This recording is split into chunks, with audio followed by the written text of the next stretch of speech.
Welcome to Automotive Tech Talk, our podcast. I'm John Gardner. I host a couple television shows, Tech Garage and Motorhead Garage, on MAV TV, Revit TV, and Motor Trend Television. I'm also an ASE Master Certified Technician and an automotive technology instructor for over 20 years. So pretty much a subject matter expert. Can we fix every car? No. We say that all the time. Do we know where to find the information? Yeah, and hopefully we'll give you some here. I am here with my trusty sidekick, Josh Ellis, who is also a Master Certified ASE Technician and an instructor at Chipola College Automotive Technology Department as well. Teaching those guys, giving them knowledge, Mr. Ellis. That's right, doing some investment. Today, what should we talk about today? Man, today it's all about that strategy-based diagnosing your car, okay? We get so many emails, and we love the emails. Keep them coming. The comments below, keep them coming, okay? We're going to pick out from them, and you're going to hear them on the show. But more importantly, we took just a whole bunch of them, and we said, hey, how can we help these folks out? Listening, how can we actually get you out there and diagnose a car? We call it strategy-based diagnosing in the industry. This is actually, General Motors uses this as a technicians, and as they use it as technicians use it, you guys can do it right there at home. It's kind of a diagnostic thought process, if you will, on how to fix your car. And Josh, just start out. How do you take tires off? Do you take the lug nuts off and chuck them across the shop? I do not. No, I try to keep them close by and put them somewhere in some sort of systematic order so I can get to them quickly if I need to, when the job is done. Why? Because time is money. Time is money. Time is money. That's how it is in our industry. Time is money. But basically, to fix anything, we have to use this crazy thought process. I mean, you do it. What do you do when you get gas in your car? The same thing? Do you pull up to the pump backwards, or do you know how to do it? Well, first I have to make sure have the gas on the right side, the doors on the right side. I don't have to be pulling around, lose my spot, and have to start all over again. So you have a strategic approach to do it. I do. I have to know exactly what side that door's on and pull up just far so I don't have to get out, back up, and I have to know what grade of gas I'm getting and all that kind of stuff. And let's go through a kind of a flow chart, but our listeners, they can't see it, but they can hear it. First thing you have to do is verify your concern. And what's your concern? I mean, it could be as simple as some tire noise. There's some strategies you can do. You can change road surfaces, see if the noise changes. You may have a rattle. You may have a misfire. There's power balance tests. There's so many different things you can do. But to isolate that, I just want to stick with a couple of the basics. We have with that, verify the customer's concern. And there's a couple things you have to be aware of with your vehicle when you're kind of diagnosing it. And one of them is right here. What are the aftermarket models or options with your car? What does that matter? Well, one thing is some of these aftermarket components, if there's a lot really available, it's probably something that's common on your vehicle for one. Right, absolutely. We'll get into that in a little while, called TSB, Technical Service Bulletins. But, pretty cool story. We used to live in South Florida, and there was a neighborhood called Leisureville, and all the houses were the same, and all the cars were the same. Everybody had Illumina, and when they had Illumina, they would all have a stick in the little turn signal there, that does the cruise control. Mm-hmm. Well, every Lumina came with it, but some had cruise control and some didn't. So, of course, Betty would ride down to the supermarket with her friend and push the button. She's like, oh, cool, check this out. I took my foot off the gas, and I'm cruising around in cruise control, and guess what? Bam. So does Martha. Push it, nothing. Push it, nothing. Brings it into the shop. What's going on? Simple strategy-based diagnosing. What options does it have? What does it have? How does it work? I mean, especially today's cars, man. Where's the best place to go find what's my model options and what's going on? I mean, you got all this ginormous technology in these vehicles. I don't even know how it works. Well, what you can do is you can go to your dealer or you can go online. Some things are online where you can punch in your VIN number and it tells you exactly everything that came from the factory for your vehicle. And that makes a big difference. I mean, we had the heads-up display come up there, and it was when the Denali first come out. I can remember it at the shop. And we would start to roll, and when we would stop, some of the keyboard would go away. And then we would start to move, and bam, we'd come to a stop, and the keyboard would come back. And then we'd move, and we're jiggling wires, beating wire harnesses, the whole 9 yards, get on the phone with technical assist. Hey, help us out. Half the keyboard's going away. We put a whole new infotainment system in it, a whole new wire harness. Just kept happening over and over again. This is new technology. Come to find out, When you start moving, it took some letters away, so you couldn't type in Yeah. do your navigation, no texting on the Not screen. while you're driving on the screen. Who would have known it? So yeah, so there's a lot of things that are going on. Here's another one. What aftermarket? Ooh, gosh, if I had a red flag, I would throw up a red flag right here. I mean, not bashing the aftermarket in no way, shape, or form. They do great work, but that's just one of those red flags you have to look at. Perhaps you took your car in and you just got a bunch of aftermarket work done to it, some aftermarket options installed, and now all of a sudden your wipers or your car's misfiring. Could that cause it? Absolutely. You hook up a wire, you put a new motor in there for your transmission on your wiring. Something's wired wrong, shorting out. I mean, we have an experience putting in an aftermarket fuel pump, don't we? On an Infinity, and it totally wouldn't even let the car start. It was shorting out inside the tank. It was a different resistance value, and the key wouldn't even see it. These cars are crazy today, man. Technologically sophisticated. That's right. Here's some big words for you. Yeah, definitely throw up that red flag. You go, your brake lights aren't working. Maybe it just had a trailer hitch or something going on with some of the wiring up under there. Some of your headlights aren't working. Look at the bulbs. Maybe they've been changed. Any kind of major repairs, just look back at the last repair and kind of determine whether you did it yourself or not. Maybe that's one of the problems, okay? Here's one of the best ones. I love this strategy-based diagnosis because it can help out people a lot, especially when it comes to what related systems are operating properly. Boy, we can get into schematics, we can get into all this crazy stuff, but it makes a huge difference what's operating properly. For example, Josh, what if I had one mirror working and the other mirror is not working? The driver's is working and the passenger's not working. What does that tell you? Well, it tells you first and foremost that you don't need to check the mirror fuse. Right. Because all the power for those mirrors is going to go through that fuse and go to your driver's side mirror and then to your passenger side mirror. In most cases, all the power even going to your passenger side mirror go through even your driver's side switch for that mirror. Exactly. So yeah, a lot of times, if I got the passenger window working and the driver's not, you have to pull up a schematic. That's a whole nother show. I mean, that's crazy. But, you have to understand the system you're working on, understand how it works, how it's powered, how it's grounded, how it's fused. So, yes, we see that all the time. We'll see someone call in or write in. They'll say, well, my mirror is not working. I put a new fuse in. Well, did you try the driver's side? No. Try that. If that's working, we can basically eliminate a lot, look at a schematic and tell you exactly what's going on with your car with this called strategy-based diagnosing your car. Here's a couple other questions. Where does it occur, or when does the problem occur? Let's start with when does it occur. Does that make a difference? Absolutely, it does. If it occurs, it kind of ties into the where sometimes. If you're going across a bumpy road, and all of a sudden now my passenger side, like you said, mirror's not working when I go across a bumpy road or it jerks around, you could have a loose ground or some connectors loose or something like that. Absolutely. So when makes a big difference. When, 100 miles, 500 miles, in the first 2 minutes or in 30 minutes? Is something getting hot? Is it taking something to get hot? Sometimes you run to Walmart, you go into Walmart, you get to the parking lot, and all of a sudden your car won't start. That's it. Well, you go in, you shop, you come out in about an hour later. In our case, 2 hours. You got like 14 kids. You come out. And, minus 10. Yeah, so you come out and I crank it up and it starts. Man, what happened? It wouldn't start. Then the tow truck driver comes and gets it and it starts. It wouldn't start for me. It cooled down. Maybe it was amps, maybe something going on, but the component cooled down and then it worked. So when makes a big difference? When? Let me ask you a question, Josh. If I had a brand new car, let's say, for example, the mirror doesn't work. 500 miles, first of all, 500 miles, strategy-based diagnosis versus 100,000 miles.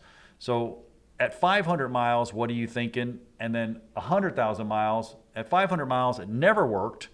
At 100,000, it worked, and then it quit. Mm-hmm. There's two whole different thought patterns when it comes to that. That's right. Well, a 500-mile vehicle is a brand new vehicle. And if something hasn't worked from the get-go or just recently went out and you're only 500 miles in, I'm thinking something probably from the factory. Something didn't get connected right, or it's a faulty component to start off with, versus 100,000 miles where that even the window or the mirror, something's been used over and over and over again. Over 100,000 miles, there's no telling how many times that switch has been engaged and disengaged and probably got some wear and tear on it. Yeah, you can look at the car.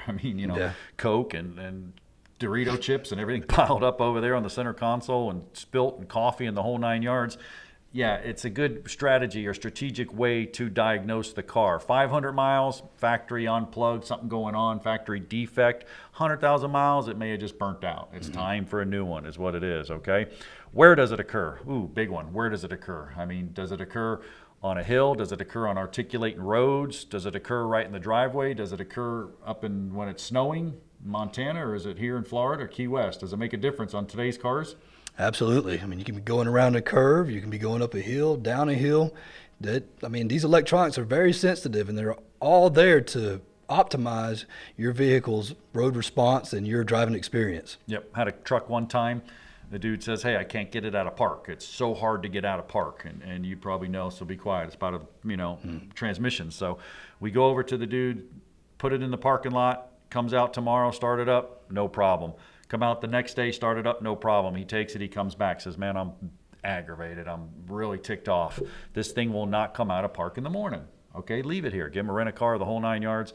Comes out in the morning, boom, no problem shifting, no problem shifting. Comes back a third time. Finally, the service director says, hey, let's go. Just leave it in your driveway. We'll come over tomorrow morning. We had no idea this cat lived on the beach, and when we went up in his driveway, it was like a 45-degree incline. And of course, he put it in park, didn't use the e-brake, and that parking park was down on that transmission. You had to slam it out of park. So sometimes customer expectations plays a lot in this. I mean, we get guys come in all the time. They're driving pickup trucks, or they trade in a Cadillac. When you trade in a Cadillac and you go to a pickup truck, they turn around and go, man, this thing's shifting super hard. I can feel it. Well, that's inherent for the car. That's the way it goes. I mean, the pickup trucks are going to shift harder than Cadillacs just due to the transmission and the configurations in the transmissions.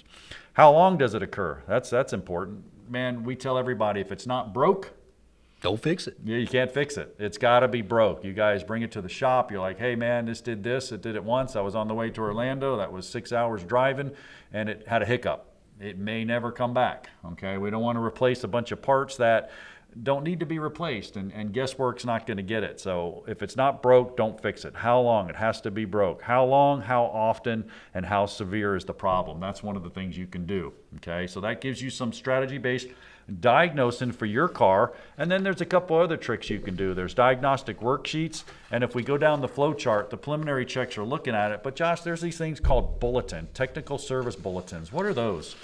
As we stated earlier, you want to know what vehicle you're working on, and sometimes there's pattern failures. And the technical service bulletin is basically where the dealer manufacturer has acknowledged that the issue you're experiencing is indeed an issue, and they've put out a bulletin on how to fix those issues. Yeah, so it's just little quirks with the vehicle. If you don't want to freak out, don't Google all your TSBs, your technical service bulletins, because all of a sudden there'll be rattles and paint chips you never saw before that you're going to see.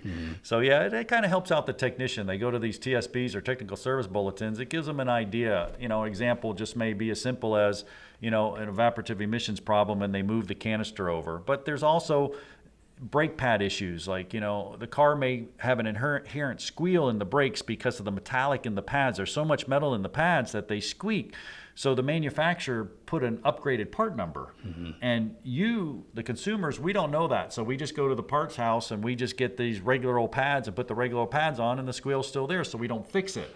They actually might have manufactured a more organic pad with less metal in there that stopped the actual squeal because the car was inherently squealing brakes in the morning.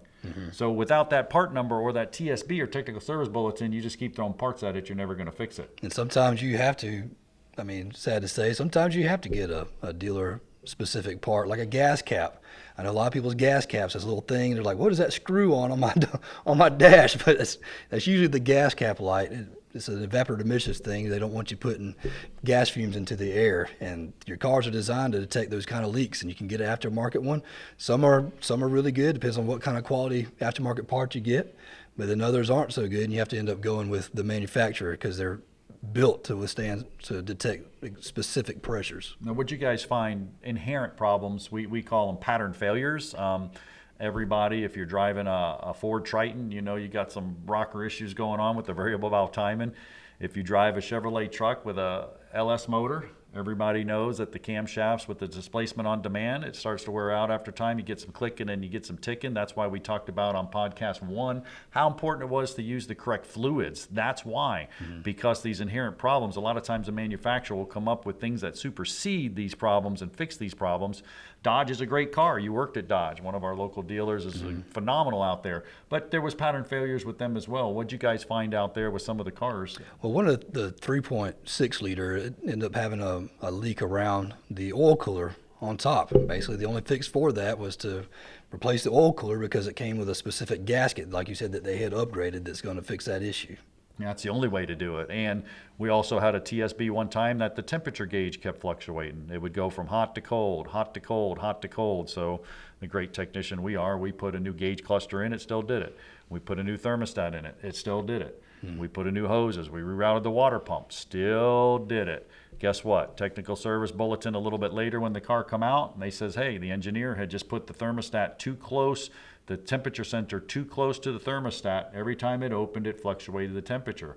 So they had to go in and actually reprogram the car so the gauge would be delayed so it wouldn't fluctuate as much, and it fixed it. But reprogramming it, that's huge. A lot of people today, they do a lot of car fixing with reprogramming that computer, can't they? They can. They can change the tolerances, the specifications that it's looking for, and all kinds of stuff in there. And there's just a ton they can do. Crazy. So, and then you go into actually fixing the car. You look for all these DTCs, diagnostic trouble codes, that check engine light. Man, that takes priority over everything. If you have that diagnostic, that check engine light, you can go get a pocket scanner, man, for $20 today, or you can go down to the auto parts store, they'll scan it. Doesn't mean the part's broken. Please, you guys understand that. Just because you have a check engine light on, it gives you an oxygen sensor. Don't buy 2 oxygen sensors. It could be the wire harness, it could be the circuit. There's all kinds of problems that go along with that. But that's a good indication, at least a detective clue, strategy-based diagnosis, what's going on, isn't it? That is, absolutely, absolutely. Now, what check engine lights have you seen quite a bit? Any of them? Usually it's the one that comes on, it's shaped like an engine. That's what it looks like. I mean, we've seen a lot of what? Evaporative emissions? All right, yeah. Misfires? Holy no. Misfire, I would say, is probably one of the most common ones that comes on. And you don't know it's a misfire until it's pretty significant. Usually when the check engine light comes on, it's a misfire. It's one where the spark plug, the cylinder's not firing every once in a while. But eventually, and then you have the check engine light on, and you just ignore it. And then one day, you're going up a hill or you just start to take off out of the driveway, your car starts making all kind of vibrations and stuff. It's like, man, what's going on in my car? Oh, I got a check engine light on. Maybe that has something to do with it. Exactly. Strategy-based diagnosis, once again, at least gives you an idea of what's going on. Perhaps you had a check engine light on for a while and now it doesn't start. Well, maybe that was a cam or crank position sensor starting to go bad or starting to have a failure.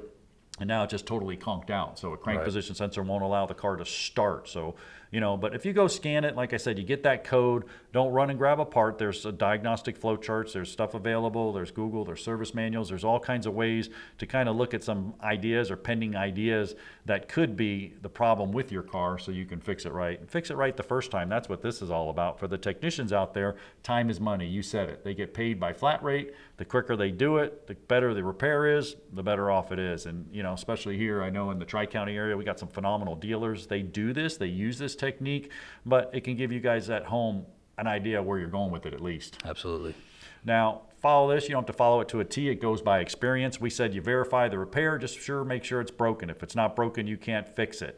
You can do some preliminary checks. Try the other systems. We just review real quick. You can check for actually diagnostic system checks in the car, the check engine light. You can check for bulletins or TSB or pattern failures. And you can kind of gather your information up. Yes, you may have to take it to a shop, but you go in there as a more knowledgeable customer. Knowledge is power, especially when it comes to your vehicle. Absolutely. All right, well, that was another one in the can, man. The podcasts are rolling. We need you guys to watch. We need you to download it. Follow it on all the platforms. We throw it out there on Facebook, on Twitter. Our executive producer and creative genius, E-Dove, he has it in the can, man. Everywhere you guys look for it, you can find it. If not, contact him. He can do anything. So just make sure you download it, get it, support us, watch after us, send Eric some E-Dove. Send them some love. Make sure that you guys are staying with us. So we'll be back with more automotive tech talk and more podcasts. You guys just make sure you stay tuned, download it. We'll see ya.